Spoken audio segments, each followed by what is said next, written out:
Hey, welcome to the Rave Waves Eyes on the Book Show. A quick reminder that February is Black History Month. Black History Month is an annual celebration of achievements of African Americans and a time for recognizing their central role in U.S. history. However, it's really important to celebrate the contributions of Black people everywhere, all throughout the year. So I'm your host, Rox Berkey, broadcasting live from Dallas, Texas. Today's show is being sponsored by the 2021 winner of RRBC's KCT International Literary Award, Turn the Light On by Pat Garcia. Yay! Yay! If you'd like to know how to get your own commercial aired during one of our shows, just visit the Rave Waves tab on the RRBC website for information.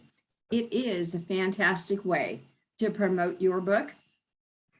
Joining us today from hot, melting South Africa is Roberta Eaton Cheadle, the author of one of my favorites, A Ghost and His Gold. We know her as Robbie Cheadle here at RRBC. Listeners, if you have any questions for Robbie, I will be opening up the floor for those questions or comments throughout the show. Your mics will remain muted until that time. I ask that you please give me a little wave of your hand, and if you'd like to be recognized, and I'll try and pause as quickly as possible and unmute your mic. You may also access the chat function located at the bottom of your screen to type your questions or comments to us. Thank you so much for joining us, Robbie. I appreciate you joining me here today. Hi, Rox. Thank you very much. I'm very excited to be here. And we're looking forward to learning more about you and your book. So let's jump right in. Please tell us how you came up with the idea of A Ghost and His Gold and why the title. Well, interestingly enough, A Ghost and His Gold, I actually initially started for one of the short story challenges for RRBC. My current book my current work in progress was also started as a short story for RRBC. I clearly don't do well with those.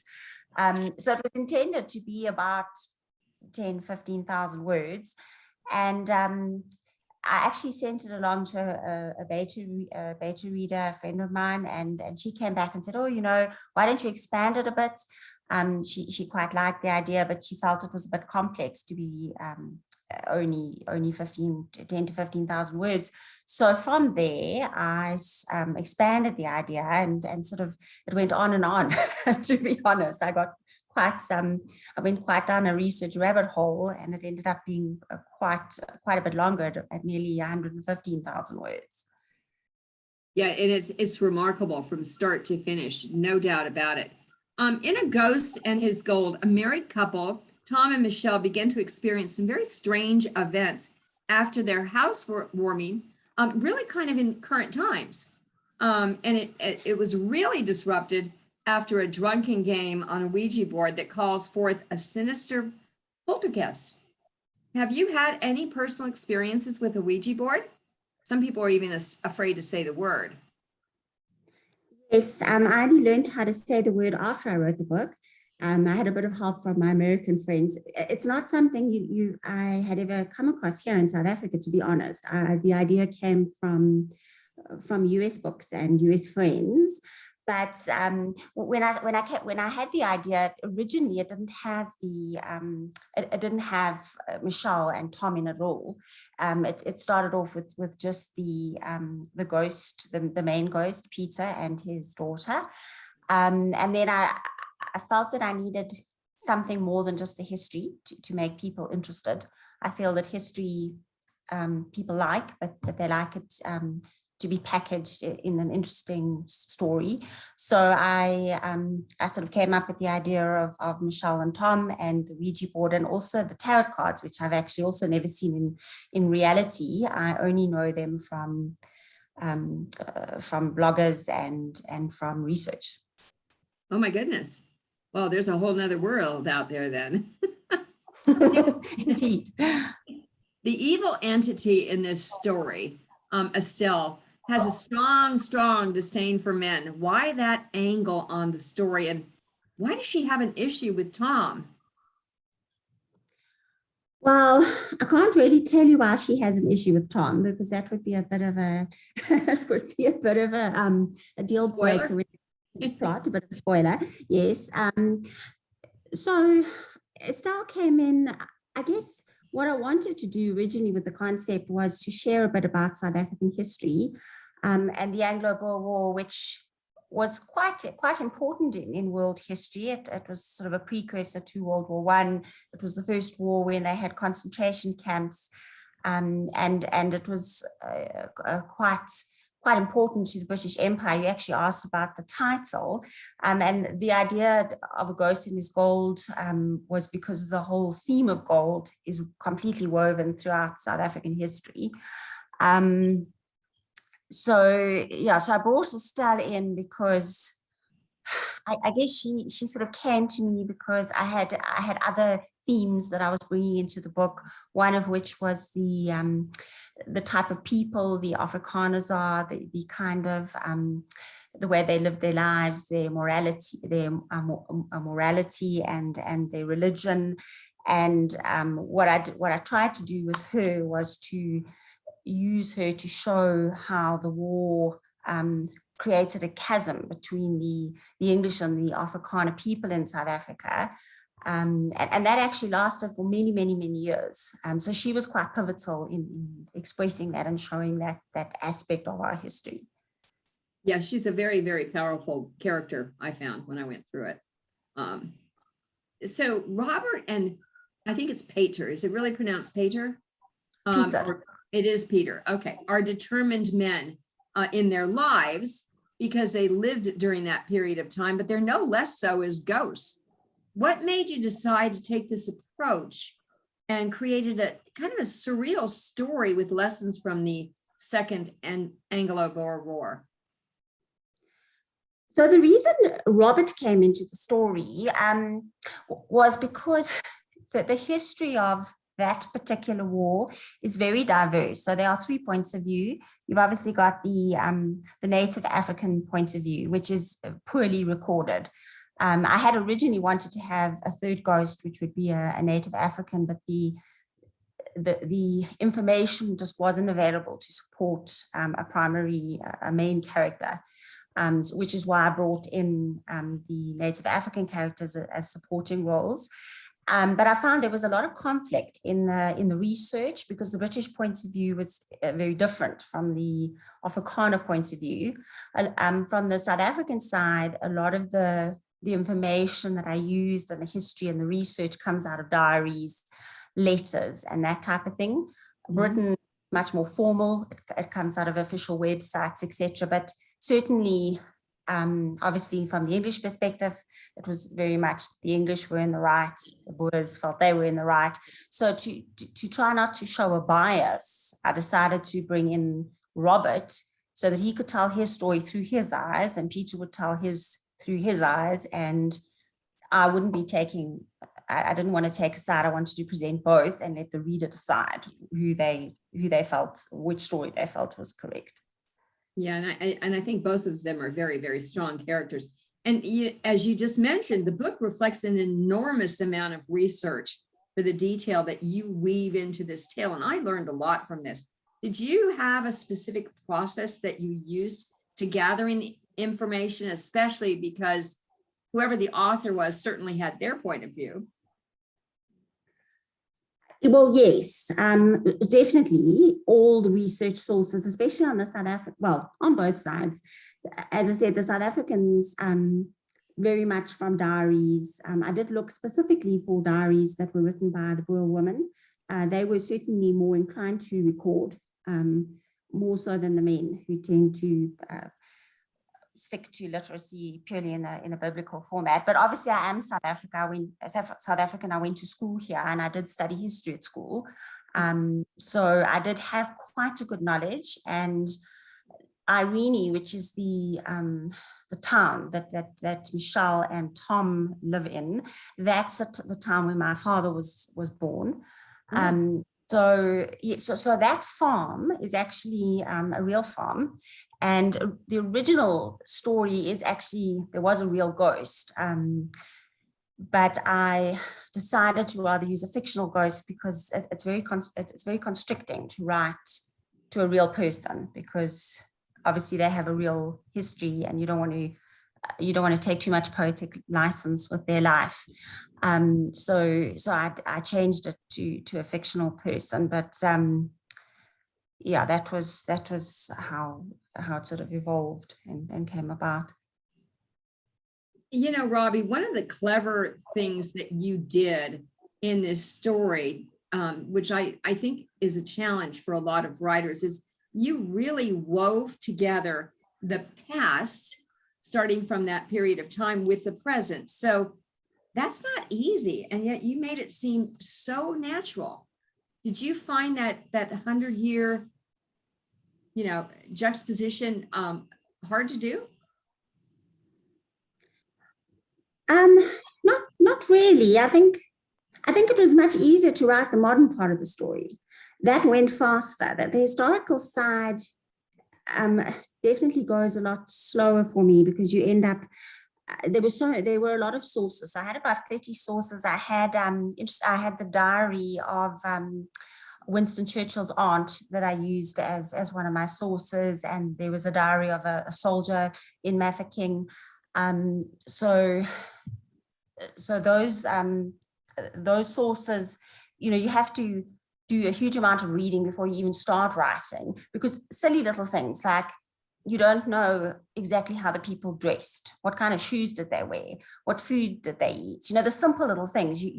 History records the big ticket items, but it doesn't tell you, what did mom use to brush her hair, or what utensils did they use. So that kind of information is actually really quite hard to find.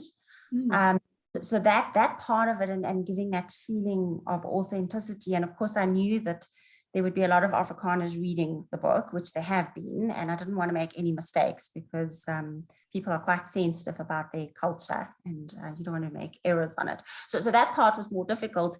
The modern part, I know Irene, so that wasn't that difficult for me to write about. I know that area. I've been to the actual farmhouse, so it was modeled off Smuts's house and the farm that which was on a part of the Irene farm. I've been to the remaining piece of the farm.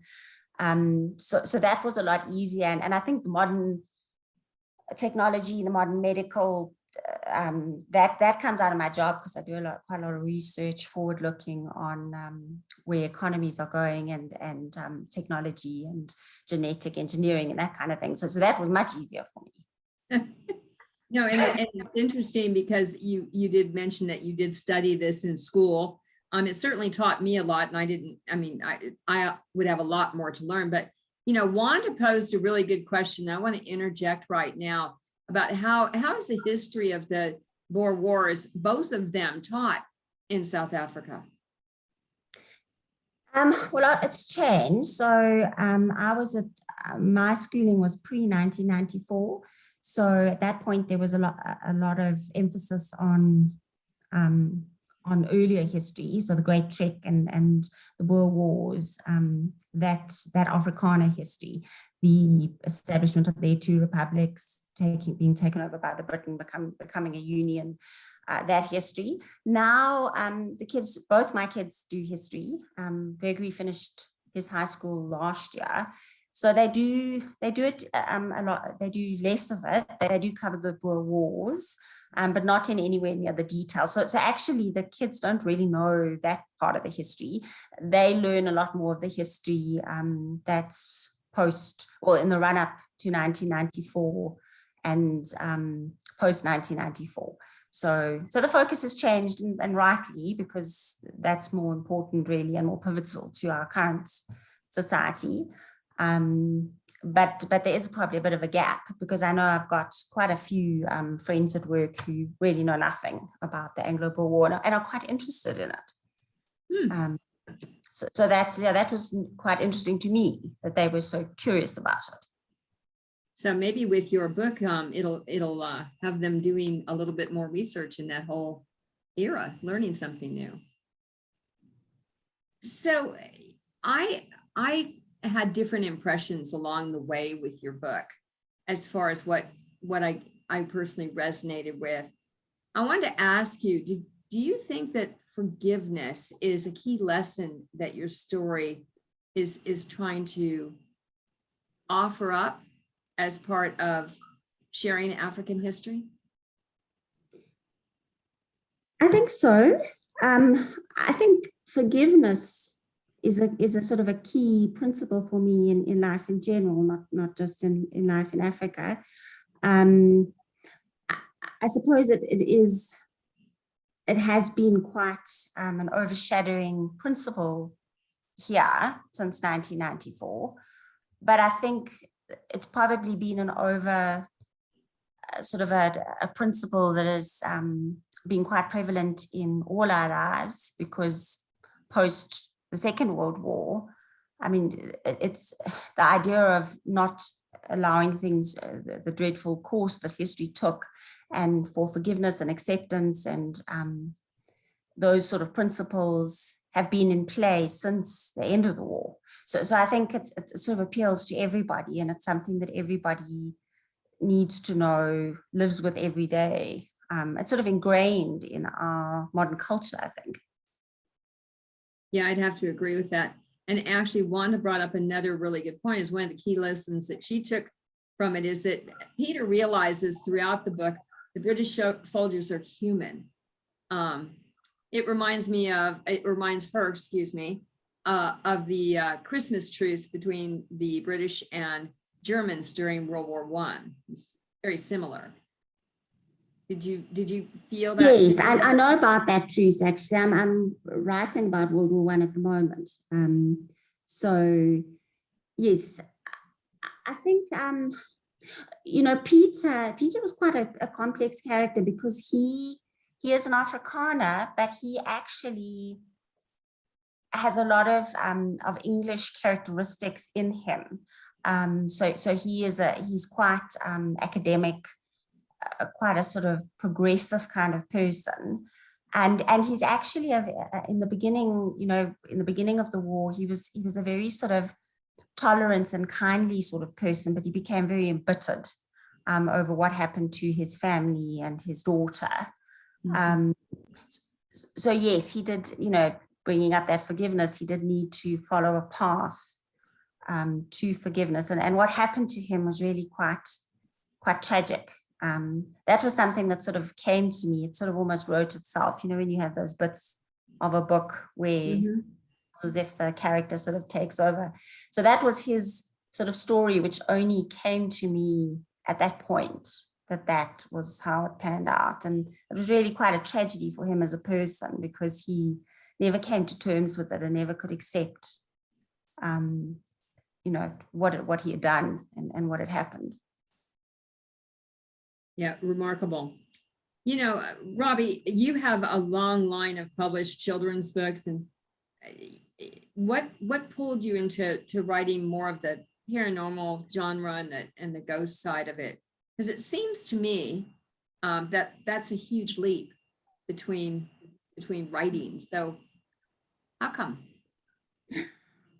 Well, so the Sir Chocolate books, I mean, I never considered myself to be a writer. I always wrote little bits of poetry and stuff, but when I was young, I would have never have considered writing a book.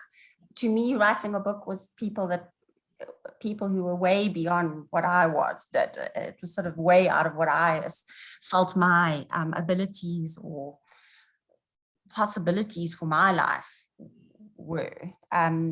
So basically, Sir Chocolate came about because I was actually trying to help Michael learn to read and write, and he had those ideas, and we wrote those little books. And then I started blogging and sort of got quite involved in the blogging community. And you will know this, but there's all sorts of little competitions that pop up from time to time, and people who ask you to submit stories. And I had a blogging friend who ran a competition for sort of horror stories. And I had never, ever thought about writing a horror story, but I do read a lot of horror and always have from a very young age. So I had this little idea, a story that it was, most of my stories actually have quite a large element of truth. So it was a story from when I was young about these two young boys whose bodies were found under a willow tree at our local shopping center, which is still there. And the willow tree is actually still there. And I developed a story. It's called The Willow Tree for that competition. And it didn't win the competition, but it was accepted for the anthology.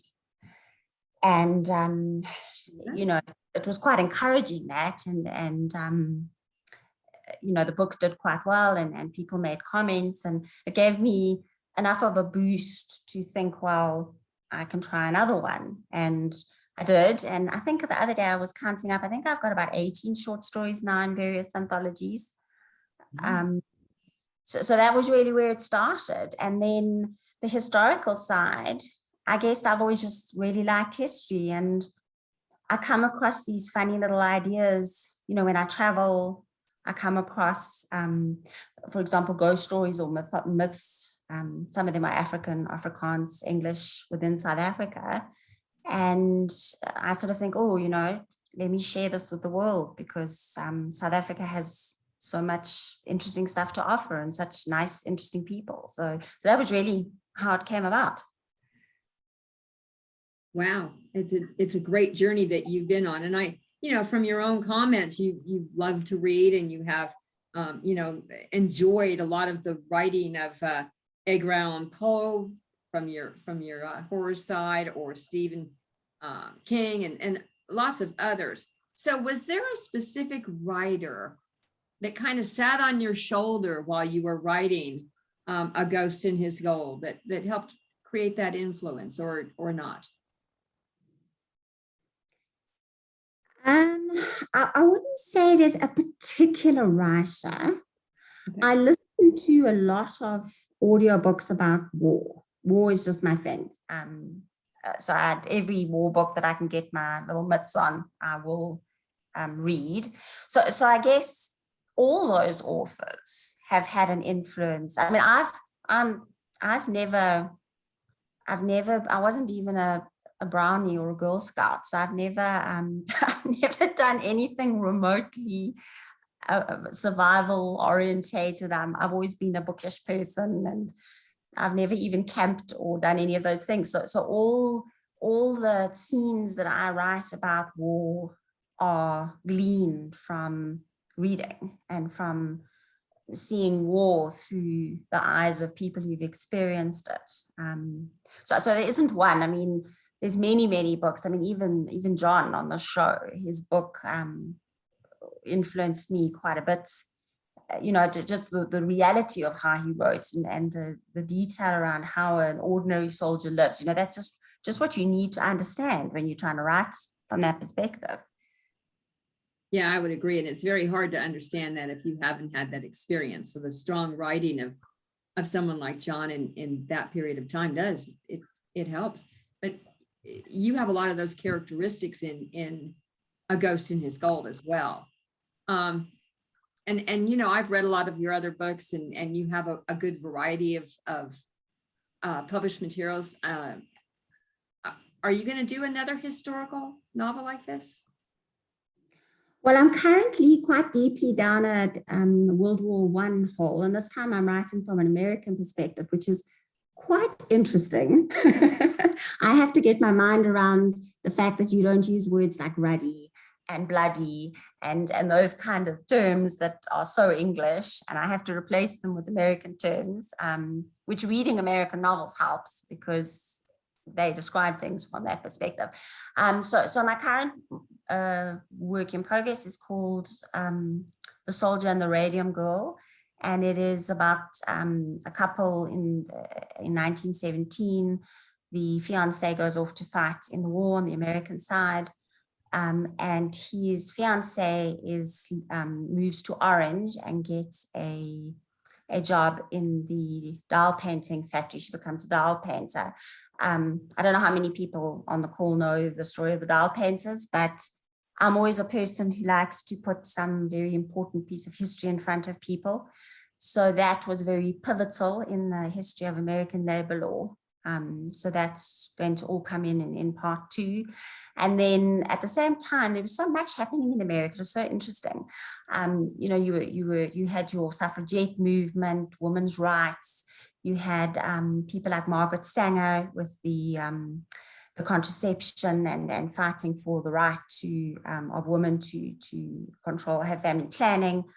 So all these elements are sort of coming in into this book, into that social setting. And I think even for people who live in America like yourselves, a lot of you don't really know what life was like. I mean, it's so interesting. Like they had a mock turkey that they had at Christmas, and it was made out of sort of breadcrumbs and nuts. And it's just things that people didn't know. And the oil stoves that became a huge selling point in America at that time because of the coal crisis that happened, and people were suffering in the terrible winter with no coal. So yeah, just so exciting and interesting. So that's what I'm busy with now. And it'll only be next year. I take about 2 years to write a book like that. Yeah, so that's what's on the horizon. Well, cool. I can't wait for this. Sounds very exciting. So we've seen your new trailer for A Ghost in His Gold.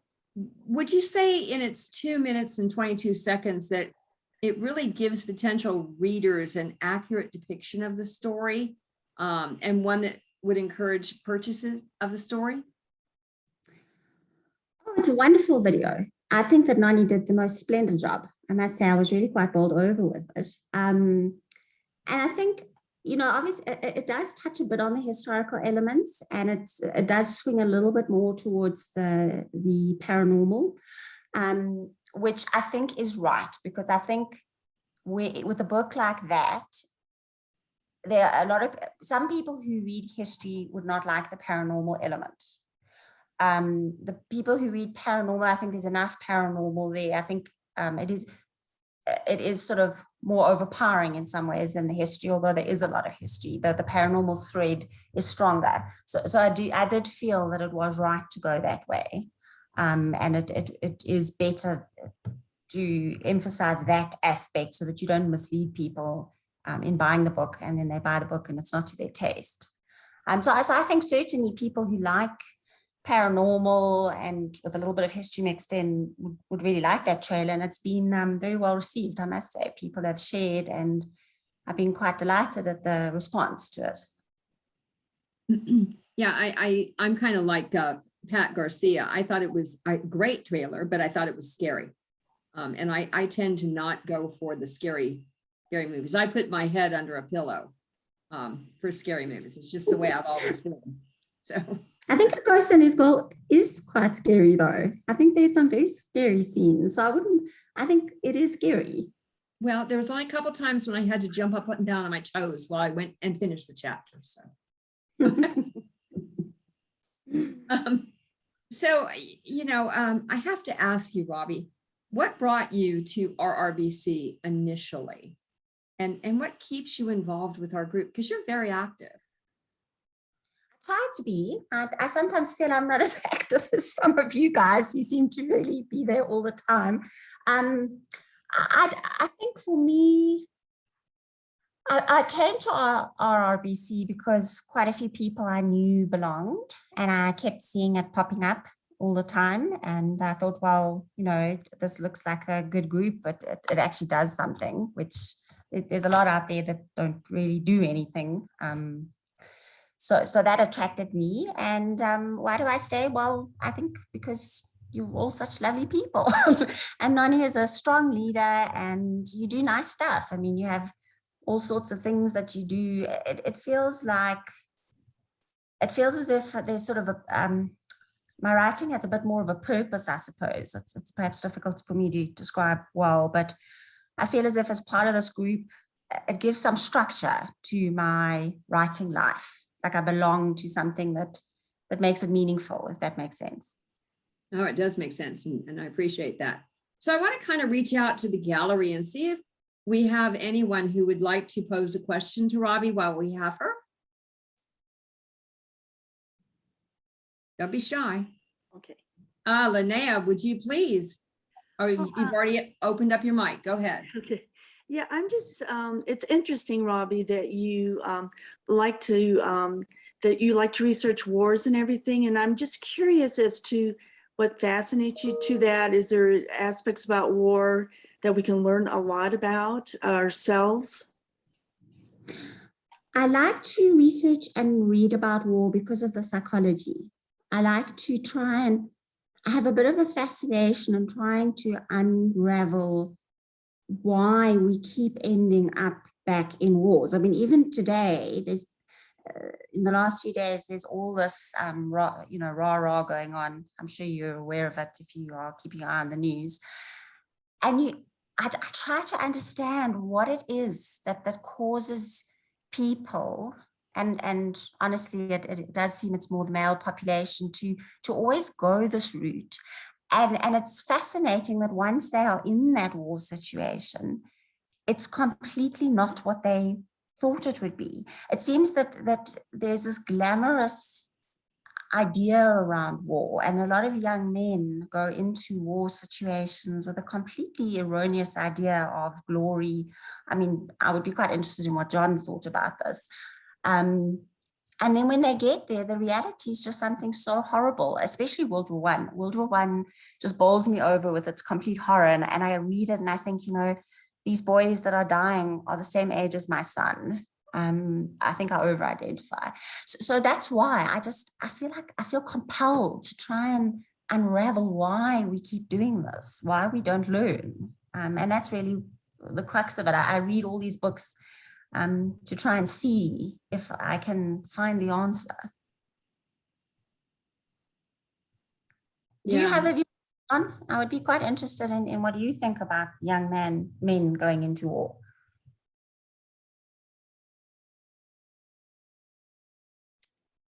John, you're muted.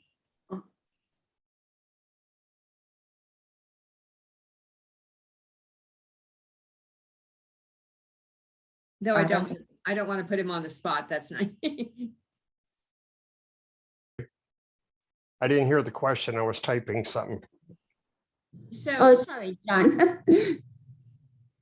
I just asked if you had any thoughts about young men going into war and the sort of disillusionment process. I mean, I felt that came across actually in your book, that people go in with a complete misconception of war, and it is a very disillusioning process, and the actual action of war and taking lives is really not what it seems to be before you're in that position.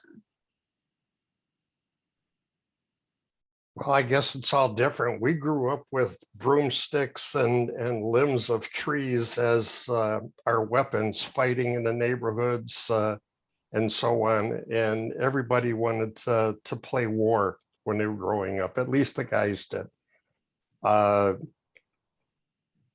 Back in the 70s or late 60s, that was a tumultuous time anyway.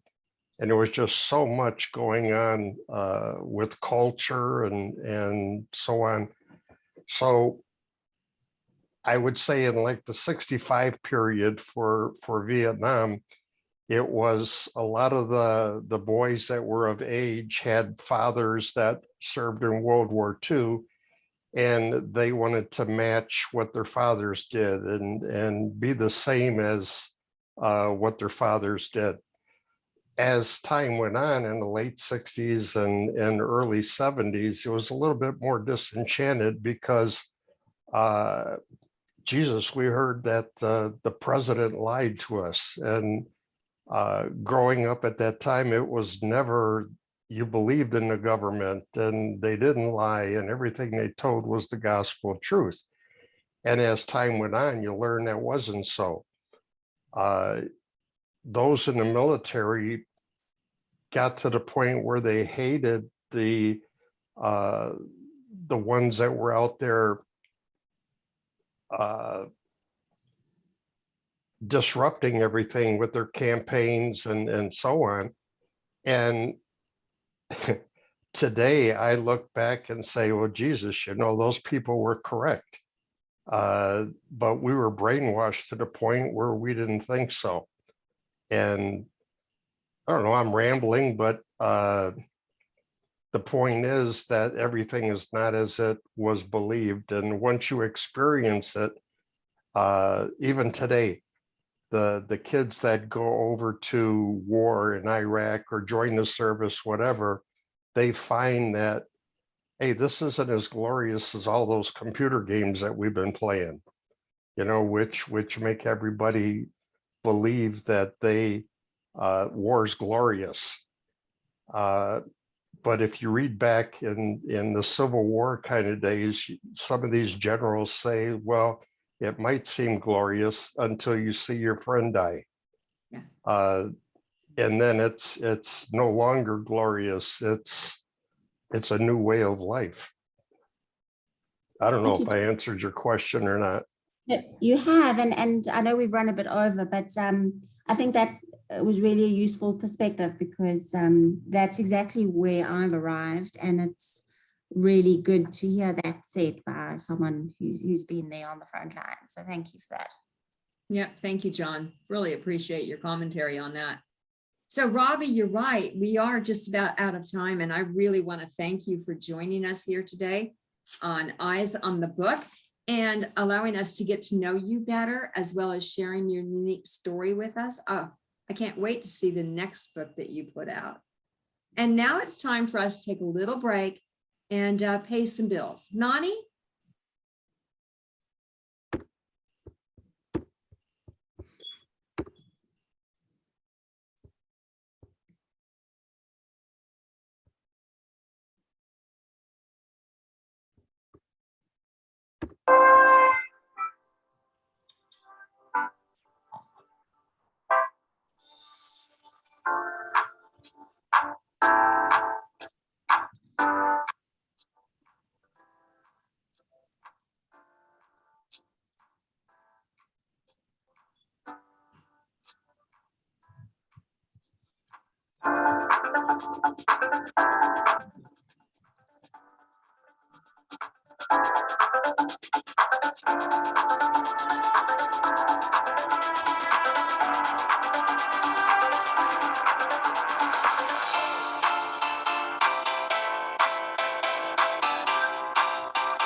Pat, congratulations again. That was an outstanding achievement for you. And, you know, I can't wait to see who's going to snag it for 2022. So to my studio audience, you always make these shows extra special. Thank you very much for joining us here today. As a special treat, we have randomly selected 3 winners from the studio audience to have a gift of a $5 Amazon gift card. Nani, can you announce those winners, please? Yes, courtesy of your host, Rox Berkey. Those randomly selected winners are John Potlasky, Pat Garcia, and Wanda Fisher. Your gift cards will be sent out today. And remember, folks, if you miss a live show, you can always find each and every episode in the archives of the RRBC site. To all the authors and readers out there, enjoy your time with family and friends as things start to opening up in many parts of the world. Be safe, be kind, and mindful of those around you. I'm your host, Rox Berkey, thanking you for joining us on another episode of Eyes on the Book, a Rave Waves production. Be sure to join us again soon for another episode of Rave Waves, where all things literary are our passion. Thank you very much. See you next time.